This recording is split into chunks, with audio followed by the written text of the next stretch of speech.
আলহামদুলিল্লাহ, রমাদানের পরে সম্পূর্ণ মাসটাকে আমল করার পরে আল্লাহ তাআলা আমাদেরকে ঈদের আনন্দ দিয়েছেন। এরপরে আমরা এখন রমাদানের পরে আমাদের জীবনের আরেকটি বৎসরে যাত্রা শুরু করেছি। আলহামদুলিল্লাহ, সুম্মা আলহামদুলিল্লাহ।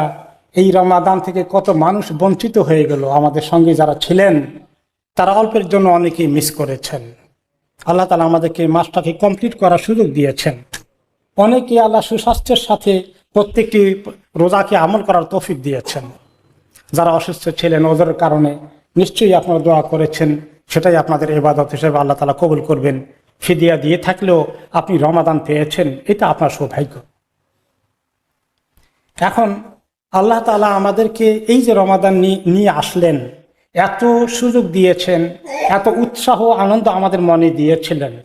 আমাদের মধ্যে সবচেয়ে অলস লোকটিও রমাদানে পিছপা হওয়ার জন্য, পিছনে পড়ে থাকার জন্য পড়ে থাকিনি, বরঞ্চ সবাই চেষ্টা করেছি। আমরা সারাটা দিন এত লম্বা রোজা রেখে রাতের বেলায় নামাজ আমরা মিস করি। তারপরে কোরআন তালাওয়াতের সুযোগ নেওয়ার চেষ্টা করেছি, ঘুম কম হয়েছে, এরপরে আমরা আমল ছাড়িনি। আল্লাহ তাআলা কবুল করুন। আল্লাহ তাআলা আমাদেরকে এই যে ইবাদতের মজা দিয়েছেন, আল্লাহ তাআলার সঙ্গে সম্পর্কের যে কি মজা আছে, স্বাদ আছে, সেটা কিছু হলে আমরা পেয়েছি। এখন রমাদানের পরে আমরা পৃষ্ঠাটা টোটালি উল্টিয়ে ফেলবো, আমরা আর রমাদানের স্পিডগুলোকে ধরে রাখবো না। এটা রমাদানের মাকসুদ নয়। আল্লাহ তাআলা একটি মাসে আমাদেরকে খুব বেশি করে ইবাদতে ঢুকিয়ে দিকে একটু মজা দিতে চেয়েছেন। তিনি তার পক্ষ থেকে রহমত বরকত দিয়ে ভর্তি করে দিয়েছিলেন, যেন আমরা সে স্বাদকে আমরা ধরে রাখতে পারি। কাজে এখন ইস্তেকামা, এই পথে টিকে থাকার কাজ, আমলের উপরে টিকে থাকার কাজটা আল্লাহ তাআলা আমাদেরকে নির্দেশ করেছেন। এটা যেন আমরা একটা সিজনাল না হয়ে যাই, মৌসুমী আমলদারি যেন না হয়ে যায়। তা আল্লাহ তাআলা সে কথা কোরআনে পাকে বলেছেন যে, হে নবী, আপনি একদম মজবুতভাবে দিনের পথে, ইবাদতের পথে টিকে থাকেন, এবং যেভাবে আপনাকে নির্দেশ করা হয়েছে, এবং আপনার সঙ্গে সাহাবায়ে কেরাম যারা তওবা করেছেন তারাও যেন টিকে থাকে বরাবর, রেগুলার, নিয়মিত আমলের মধ্যে। আর কখনো সীমালঙ্ঘন করো না। তোমরা যা কিছু করো আল্লাহ তাআলা সব দেখেন। যে আমল আমরা রমাদানে করেছি তার ধারাবাহিকতা কিছু হলে যেন কন্টিনিউ করে, এবং হঠাৎ করেই যেন আমরা ছেড়ে না দেই। এই ব্যাপারে আল্লাহ তাআলা এখানে তাকিদ করেছেন। এবং এই তাকিদটা যে এত অনেক কঠিন, যে আল্লাহ রাব্বুল আলামিন এখানে বলেছেন যে একদম ইস্তেকামাতের সাথে টিকে থাকতে, কোনো রকমেই যেন অলসতা, গাফলতি মানুষকে ভুলিয়ে না দেয় আল্লাহ তাআলার সঙ্গে সম্পর্ক থেকে। সেই জন্য এই আয়াতটা সূরা হুদে যখন নাজিল হয়েছে, সূরা হুদের 112 নম্বর আয়াতটি, ইবনে আব্বাস রাদিয়াল্লাহু তাআলা আনহু বলেন যে নবী করিম সাল্লাল্লাহু আলাইহি ওয়াসাল্লাম এই আয়াত যখন নাজিল হয়েছিল, এটা অনেক শক্ত আয়াত হিসেবে ওনার কাছে ছিল। এটার মেসেজ, এটার বক্তব্য তিনি অনেক শক্ত এবং সিরিয়াস মনে করেছেন। এরপর থেকে তিনি নিজের কোমর বেঁধে ইবাদতের পরিমাণ আরো বাড়িয়ে দেওয়ার চেষ্টা করেছিলেন। কারণ আল্লাহ তাআলা বলেছেন যে ইস্তেকামাত করতে হবে, গাফলতি, অলসতা যেন আমাকে পেয়ে না বসে। এই জন্য তিনি এই আয়াত নাজিল হওয়ার পরে ইবাদতে আরো অনেক গুণ সিরিয়াস হয়ে গিয়েছিলেন। এবং হাসান বসরি রাহমাতুল্লাহ আলাইহি একই কথা বলেছেন যে রাসূলুল্লাহ সাল্লাল্লাহু আলাইহি ওয়াসাল্লাম এই আয়াত নাজিল হওয়ার পরে খুব জোরসোরে আল্লাহর ইবাদতে তিনি লেগে গিয়েছিলেন। এবং এই যে ইস্তেকামাত, স্থির থাকা, স্থায়ীভাবে আল্লাহর পথে টিকে থাকার কাজ, টিকে থাকার কাজটা খুব সহজ নয়। এটা অনেক কষ্ট আছে। অলসতায় পেয়ে বসে, শয়তান ধোঁকা দেয়, গাফলতি চলে আসে, দুনিয়ার মজা খাহেশ আমাদেরকে তাড়া করে। এই জন্য সাহাবী সুফিয়ান আস-সাকাফি রাদিয়াল্লাহু আনহু বলেন, ইয়া রাসূলুল্লাহ, আমাকে ইসলামের উপরে এমন একটি কথা আপনি বলেন দিনের মধ্যে, যেটা আমার জন্য যথেষ্ট হবে, এবং আমি আপনার পরে আর কাউকে আর কিছু জিজ্ঞাসা করা লাগবে না। এমন মজবুত কিছু আমাকে নসিহা বলে দেন।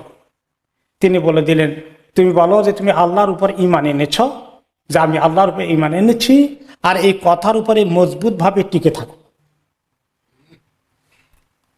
এখন আল্লাহর সঙ্গে সম্পর্কে কিভাবে মজবুতভাবে টিকে থাকা যায়, এর ব্যাখ্যায় এই তাফসীরে ওলামায়ে কেরাম বলেছেন যে সমস্ত নির্দেশগুলো আল্লাহ এবং তার রাসূল আমাদেরকে দিয়েছেন, ফরজগুলোকে ঠিকমতো আদায় করা, ওয়াজিবগুলোকে আদায় করা, আস্তে আস্তে সুন্নতের দিকে আসা, এরপরে হালাল হারামকে মেনে চলা, জীবনে রুজি রোজগার, খাওয়া দাওয়া সব কিছুতে হালাল হারামকে পরহেজ করে করে চলা, এবং কবিরা গুনাহ থেকে দূরে থাকা, এবং নিজের আমল আখলাকে সুন্দর করা, মানুষকে কষ্ট না দেওয়া, দুর্ব্যবহার না করা, সবার সঙ্গে সুন্দর আচরণ করা, এই কাজগুলোর অর্থ হচ্ছে ইস্তেকামত।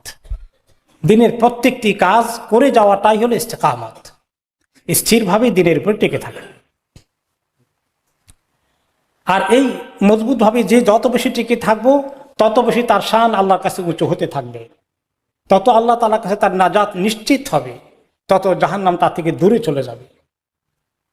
আল্লাহ তাআলা কোরআনের অনেক আয়াতে কথা ইস্তিকামতের কথা বলেছেন, যে যারা বলে আমি আল্লাহ আমাদের রব, এবং এই কথার উপরে তারা দৃঢ়ভাবে থাকে, এবং তাহলে দৃঢ়ভাবে থাকার অর্থ হচ্ছে এর উপরে আমল করে, তাহলে তাদের কোনো ভয় থাকবে না, তাদের কোনো দুশ্চিন্তার কারণ থাকবে না, এরাই হবে জান্নাতের অধিবাসী, সেখানে তারা চিরদিন থাকবে।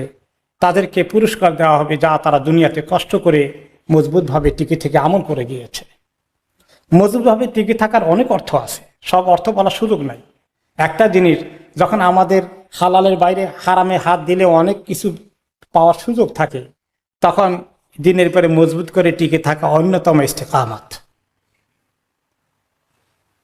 এই কাজ করলে মানুষ তার রুজি রোজগার থেকে শুরু করে অন্যের হকের ব্যাপারে, ব্যবসা বাণিজ্য করতে গেলে, চাকরি বাকরি করতে গেলে কাউকে প্রতারণা, ঠকানো, সুদ ঘুষ এগুলোর থেকে দূরে থাকবে, কারণ সে জানে যে আল্লাহ তাআলা তাকে জান্নাত দিবেন এই শর্তগুলোর আলোকে।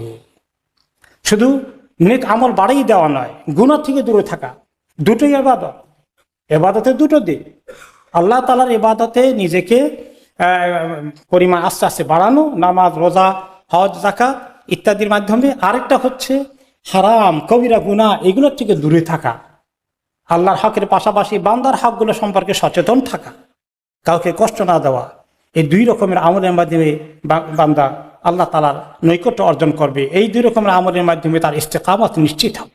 রমাদান, হজ, ওমরা এই সময় আমরা অনেক আমলে খুব আনন্দিত হই, খুব আগ্রহী হই, অন্য সময় অলস হয়ে যাই না। রমাদানের পরেও মক্কা মদিনায় গেলে যেভাবে আমরা হারামাইন দেখলে উৎসাহিত হয়ে যাই, ওইখানে যেভাবে আমরা মনোযোগ দিয়ে ইবাদত করি, ঠিক তার বাইরে এখনো মোমেনের জন্য সারাটি বছর যেন ইবাদতের স্পিরিট তার মনে জেগে থাকে, গাফলতি যেন না আসে। রমাদান অবস্থায়, রোজা অবস্থায় গুনাহ করবে না, হজ ওমরায় গেলে গুনাহ করবে না, সারা বছরও যেন গুনাহ না করে।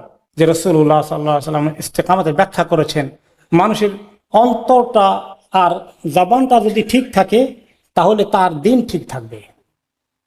যার অন্তরের মধ্যে খারাপ নিয়ত আছে, হিংসা, বিদ্বেষ, পরশ্রী কাতরতা, মানুষের ব্যাপারে দুশ্মনীর মনোভাব, এগুলোর থেকে মুক্ত থাকে, এবং যার জবান দ্বারা কথাবার্তায়, আচার ব্যবহারে মানুষকে কষ্ট দেয় না, এই দুটো ইস্তেকামতে থাকার লক্ষণ।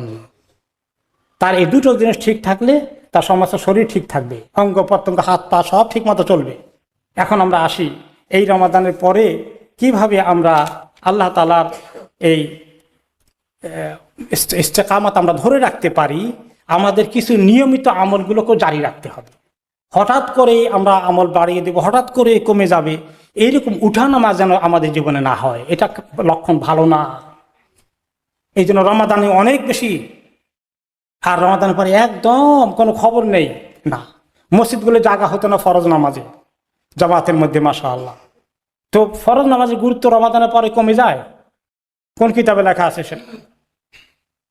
ঠিক, তাহলে নামাজ ঠিক মতো পড়া, ফরজ নামাজকে জামাতে পড়া, এরপরে নফল নামাজের দিকে, কিয়ামুল লাইলের দিকে যাওয়া, 2 রাকাত তাহাজ্জুদ পড়া বেশি সুযোগ না হলে, এইভাবে করে আমরা, এবং মাসে 3 দিনের রোজা, সপ্তাহে 2 দিনের রোজা, সোম বৃহস্পতিবার, শাওয়াল মাসের রোজা, এগুলোর মাধ্যমে রমাদানের আমলকে জারি রাখা।